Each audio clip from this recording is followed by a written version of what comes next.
Hello, everyone. Welcome to today's session. So, this is the 10th lecture and the final one from our tort law series. So, today we are going to discuss emerging areas and contemporary relevance in the field of tort law. Here's a little introduction about me. I'm a law professor at AFT University and a former legal editor at Manupatra. Today, we'll start off with a little bit of introduction about the emerging torts and its relevance in the field of constitution and in different areas of law like cyber law, so on and so forth. So let's start. तो ये बहुत ही critical और contemporary topic है. Whenever we talk about tort law, we need to understand that traditionally private civil wrongs के लिए develop हुआ था tort law, right? जिसमें फोकस होता था individual harm, negligence, nuisance, trespass और डिफेमेशन के ऊपर. लेकिन जो आज का मॉडर्न सोशियो लीगल फ्रेमवर्क में हार्म्स की नेचर ड्रास्टिकली चेंज हो चुकी है, उसके वजह से बहुत सारे चेंजेस आए हैं. सोसाइटी डिजिटल हो रही है, गवर्नेंस एक्सपेंशन हो रहा है, इन्वायरमेंट वल्नरेबिलिटी इंक्रीज हो रही है और ह्यूमन राइट्स और public interest issues central importance ले चुके हैं. इन चेंजिंग रियलिटीज़ और पब्लिक इंटरेस्ट इश्यूज जो अराइज हो रहे हैं, उसके वजह से काफ़ी ज़्यादा ज़रूरत है कि हम इन सब इश्यूज को एड्रेस करें.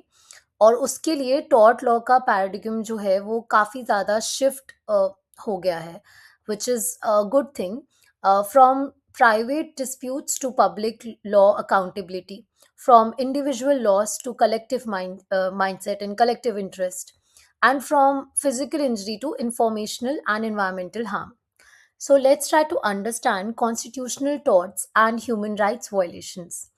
कॉन्स्टिट्यूशनल टॉर्ट्स का कॉन्सेप्ट इंडिया में जुडिशियल क्रिएटिविटी से डेवलप हुआ है, स्पेशली जब ट्रेडिशनल रेमेडीज इनएडिक्वेट प्रूव हुए हो सिक्योर करने के लिए जस्टिस को. ये कॉन्सेप्ट तब अप्लाई होता है जब स्टेट या स्टेट अथॉरिटीज़ के अनलॉफुल एक्शंस के वजह से किसी इंडिविजुअल का फंडामेंटल राइट वायलेट हुआ हो, particularly Article 21, right to life and personal liberty.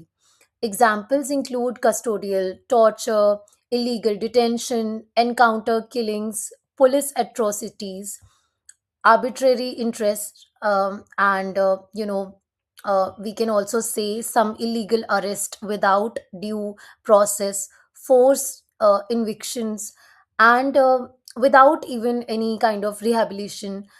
सो इसमें और भी बहुत सारी चीज़ें इंक्लूडेड हैं, जैसे कि denial of medical facilities in prisons और state surveillance that violates privacy and dignity.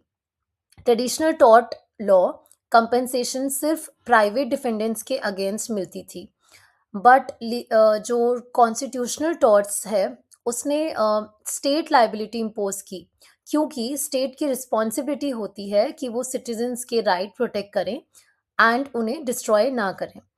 Constitutional torts की सबसे बड़ी सिग्निफिकेंस ये है कि ये पब्लिक लॉ डैमेजेस रिकॉग्नाइज करता है, जिसमें विक्टिम को monetary compensation as a constitutional remedy मिलती है अंडर आर्टिकल्स 32 एंड 226.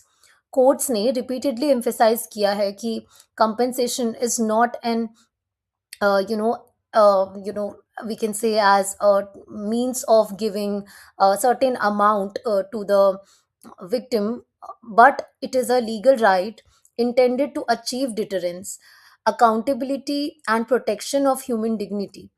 ये एरिया पर्टिकुलरली रेलेवेंट बन गया है क्योंकि मॉडर्न टाइम्स में स्टेट पावर एक्सपैंड हो गई है और उस मिसयूज का पोटेंशियल भी इंक्रीज हो गया है. Police brutality incidents, surveillance technologies, facial recognition systems, and national security driven intrusions fundamental liberties को थ्रेटन करते हैं, जिसके लिए कॉन्स्टिट्यूशनल टॉर्ट्स आज एक एसेंशियल लीगल वेपन बन चुका है. Now let's try to understand environmental torts. Environmental torts emerge हुए primarily public interest litigation movement के थ्रू, जिसे हम PIL बोलते हैं शॉर्ट में. स्पेशली 1980s के बाद जब इन्वायरमेंटल डिग्रेडेशन का स्केल मास लेवल पर बढ़ गया, traditional torts like nuisance and negligence environmental harms के लिए इनसफिशिएंट प्रूव हुए, क्योंकि इन्वायरमेंटल डैमेज कलेक्टिव और वाइड स्प्रेड होता है, जिसमें विक्टिम इन आइडेंटिफाइबल इंडिविजुअल्स नहीं होते, एंटायर कम्युनिटी और फ्यूचर जनरेशंस अफेक्टेड होती हैं. Environmental torts allow courts to impose compensation, restoration orders, closure of hazardous industries, and environmental impact assessments.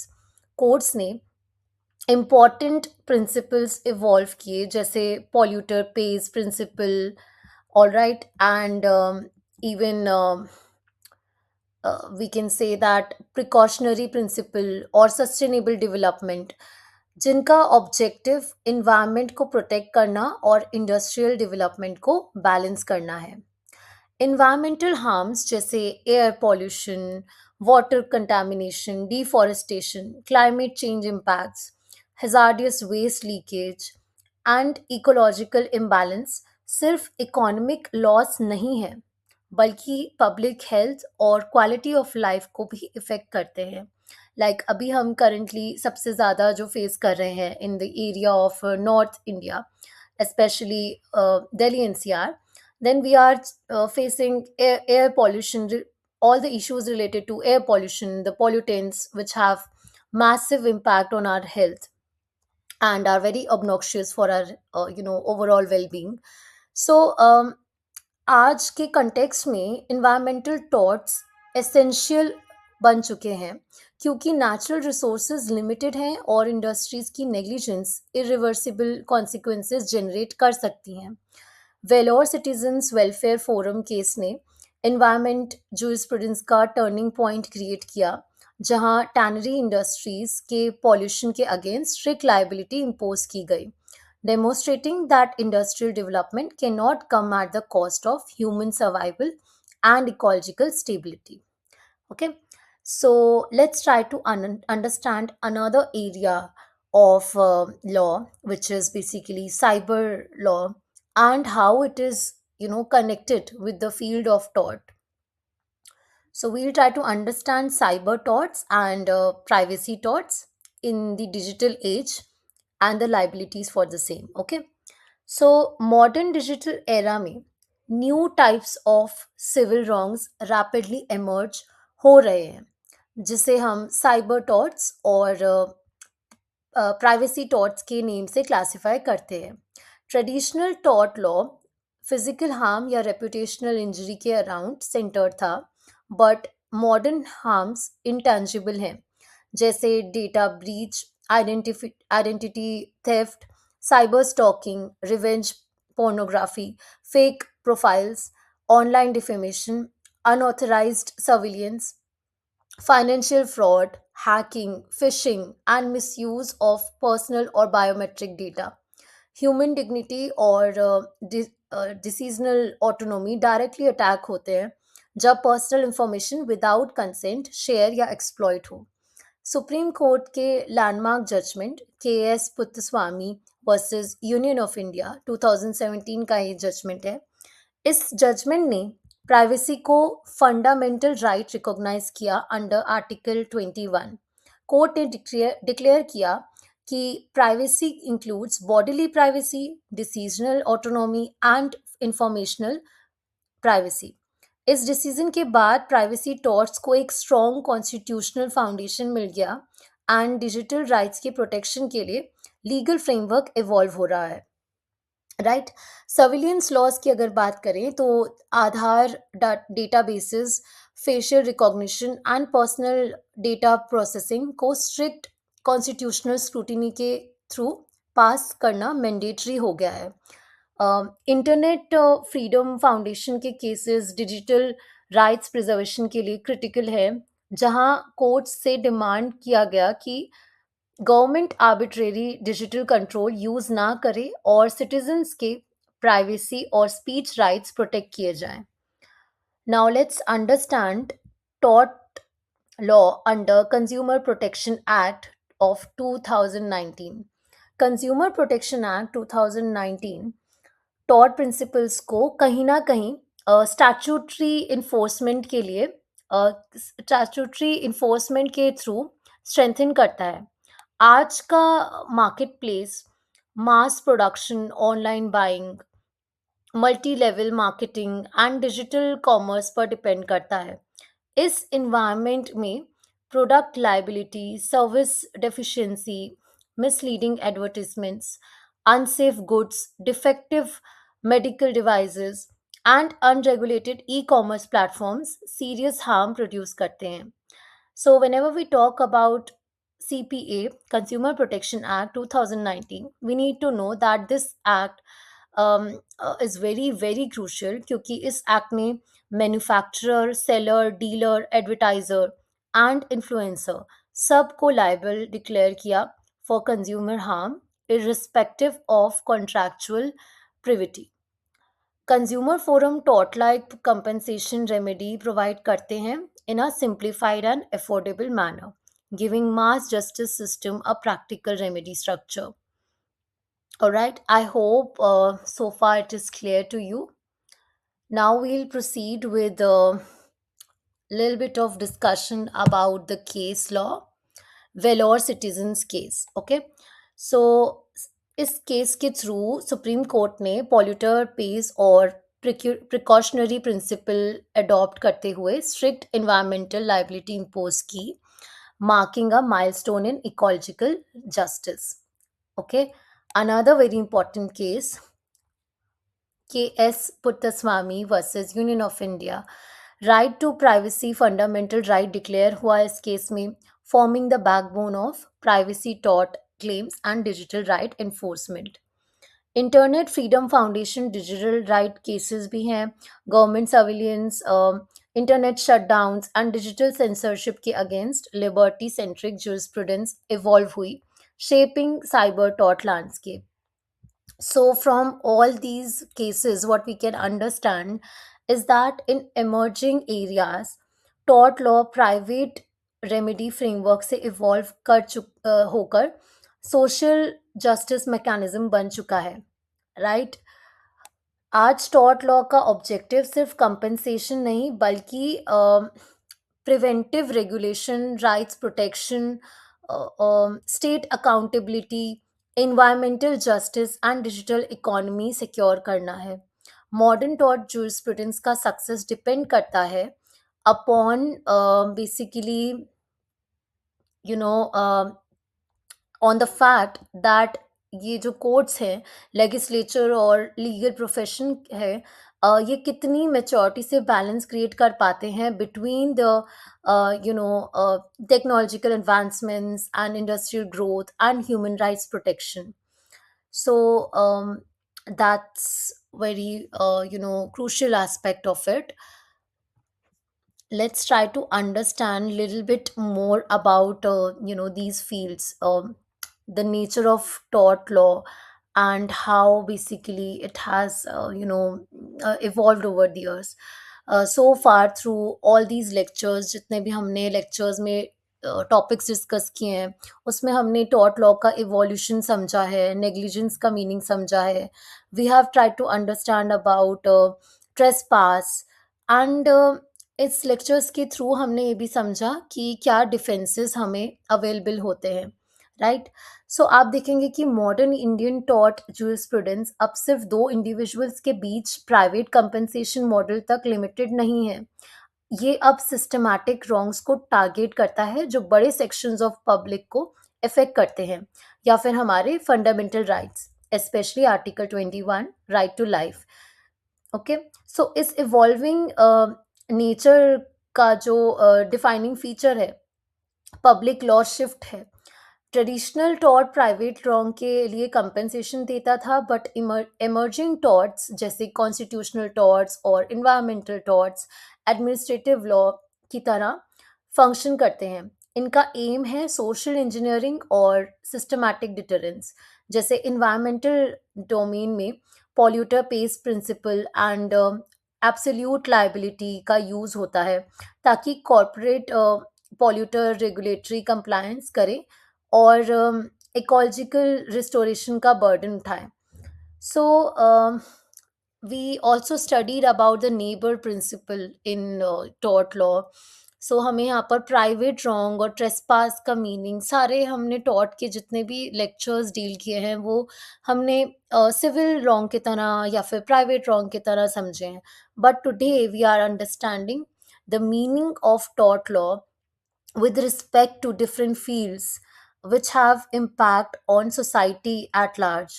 हमारा पहला मेजरिंग में हमारा पहला मेजर इमर्जिंग एरिया है constitutional torts as we have discussed, right. तो constitutional tort एक स्पेशलाइज्ड लीगल टूल है जो सुप्रीम कोर्ट ने डेवलप किया. इसका काम है कि स्टेट को अकाउंटेबल होल्ड करना जब उसके एजेंट्स हमारा फंडामेंटल राइट्स को वॉयलेट करते हैं. ये एक तरह से एडमिनिस्ट्रेटिव लॉ का विंग है जो ह्यूमन राइट्स वायलेशंस के लिए रेमेडी प्रोवाइड करता है a lot of times through public interest litigation. Courts ने ये भी असर्ट किया है कि आर्टिकल 32 और 226 के अंडर इनकी रेमेडियल पावर्स सिर्फ डायरेक्शंस देने तक लिमिटेड नहीं है. उनके पास to forge new remedies and to come up with new strategies. So they have this particular right. इसलिए इस मॉडल में जो मॉनेटरी कंपनसेशन दी जाती है वो सिर्फ कंपनसेटरी नहीं होती, उसमें प्यूनिटिव या एग्जेम्पलरी डैमेजेस का एलिमेंट भी होता है. इसका मेन एम होता है विक्टिम को एक तरीके से कंप्लीट जस्टिस देना और स्टेट का आर्बिट्ररी एक्शन को डिटर करना. So that's all about constitutional aspect and environmental torts जैसे हमने डिस्कस किया. NC Mehta versus Union of India एक बहुत ही ज़्यादा कॉमनली टॉक्ड अबाउट केस है. ओलियम गैस लीक हुआ था इस केस में, उसके बारे में सब डील करता है. इसमें एब्सोल्यूट लायबिलिटी प्रिंसिपल को एस्टैब्लिश किया गया था. ये principles English strict liability Rylands versus Fletcher से भी ज़्यादा रिगोरियस है क्योंकि ये हजार्डियस एक्टिविटीज़ में एंगेज्ड इंडस्ट्रीज पर absolute and non delegable duty impose करता है और कोई कॉमन लॉ डिफेंसेस अलाउ नहीं करता. Now let's try to understand the case of Vellore Citizens Forum versus Union of India 1996 का ये केस है. ये एक लैंडमार्क डिसीजन था जिसने दो क्रूशियल डॉक्ट्रिन्स को फॉर्मली अडॉप्ट किया. First, polluter pays principle. ये प्रिंसिपल कहता है कि जो इन्वायरमेंट को पॉल्यूट करेगा वो सिर्फ फाइन नहीं देगा बल्कि पॉल्यूशन कंट्रोल, मिटिगेशन और रिस्टोरेशन का पूरा कॉस्ट भी बियर करेगा. ये आर्टिकल 21 से अडॉप्ट होने वाला एक कॉन्स्टिट्यूशनल मैंडेट है. Secondly, precautionary principle. ये कहता है कि अगर सीरियस इन्वायरमेंटल हार्म थ्रेट हो तो lack of complete scientific certainty का एक्सक्यूज देकर प्रिवेंटिव एक्शन को डिले नहीं किया जा सकता. इन्वायरमेंटल टॉर्ट्स का डुअल फंक्शन यही है. ये सिर्फ इंडिविजुअल कंपनसेशन नहीं, ये इकोसिस्टम रिस्टोरेशन और पब्लिक हेल्थ प्रोटेक्शन का पब्लिक रेगुलेटरी इन्फोर्समेंट मैकेनिज्म है, right. So through this case also we get a lot of clarity about the environmental aspect of tort. जैसे कि हमने डिस्कस किया about the digital torts and cyber and privacy. So basically digital age में सबसे बड़ा milestone है justice K S. Puttaswamy versus Union of India. इसका judgment supreme court ने 9 जज बेंच ने सुप्रीम कोर्ट की 9 जज बेंच ने अनएनिमसली राइट टू प्राइवेसी को तो आर्टिकल 21 के अंडर एक फंडामेंटल राइट डिक्लेयर किया.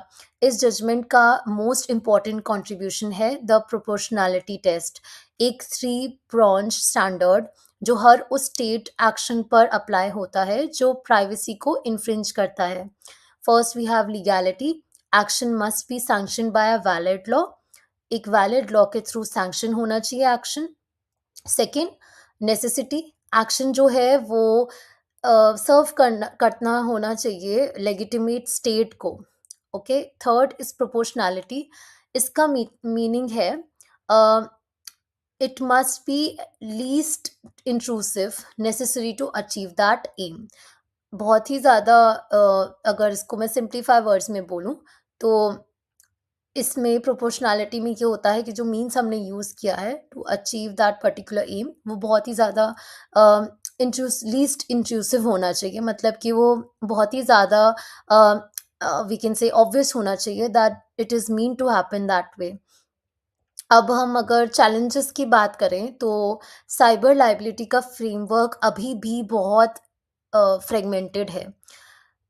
इंफॉर्मेशन टेक्नोलॉजी एक्ट 2000 में सेक्शन 43 ए जैसे प्रोविजंस हैं जो रीजनेबल सिक्योरिटी प्रैक्टिसेस पर लाइबिलिटी लगती हैं। पर नया चैलेंज है digital personal data protection act 2023, DPDP act. इसका सेक्शन 17 जो गवर्नमेंट को नेशनल सिक्योरिटी और पब्लिक ऑर्डर के नाम पर बोर्ड एग्जेम्पशंस देता है। क्रिटिक्स का कहना है कि ये जुडिशियल ओवरसाइट और इंडिपेंडेंट रिव्यू मैकेनिज्म की कमी की वजह से पुत्स्वामी प्रोपोर्शनैलिटी टेस्ट को अंडरमाइन करता है। इस डेफिशिएंसी से जो सबसे बड़ा हार्म होता है वो है द चिलिंग इफेक्ट। जब परवेसिव सर्विलेंस, चाहे वो इंटरनेट फ्रीडम फाउंडेशन के केसेस जैसे हों, बिना एडिक्वेट सेफगार्ड के होती हैं, तो लोग सेल्फ सेंसर करने लगते हैं और फ्री एक्सप्रेशन रुक जाता है। ये सिस्टमैटिक फेलियर या स्ट्रक्चरल डेफिसिट अपने आप में एक कॉन्स्टिट्यूशनल टॉर्ट है। सो लास्ट है कंज्यूमर प्रोटेक्शन एक्ट 2019। सो ये एक एक्सपीडिटेड, सिंपल और लो कॉस्ट रिड्रेसल मैकेनिज्म है। इसका फ्रेमवर्क कॉम्प्लीमेंट्री है क्योंकि कंज्यूमर्स जो हैं वो कॉमन लॉ टॉर्ट्स में भी रेमेडी सीक कर सकते हैं। सो इस एक्ट का मेजर इनोवेशन है प्रोडक्ट लायबिलिटी का इवॉल्व होना। इसने मार्केट रेगुलेशन का कैविएट एम्प्टर, जैसे हम कहते हैं बायर बीवेयर, से सेलर बीवियर के तरफ शिफ्ट कर दिया है। लायबिलिटी का फाउंडेशन कॉमन लॉ नेग्लिजेंस की तरह ही डेफिशिएंट डिज़ाइन, मिस मैन्युफैक्चरिंग या इनएडिक्वेट वार्निंग्स के लिए मैन्युफैक्चरर लायबल हो सकता है। इसके अलावा सेक्शन 2 सब क्लॉज 42 में अनफेयर ट्रेड प्रैक्टिसेस को डिफाइन किया गया है, जैसे कि फॉल्स एडवर्टाइजिंग या मिस रिप्रेजेंटेशन।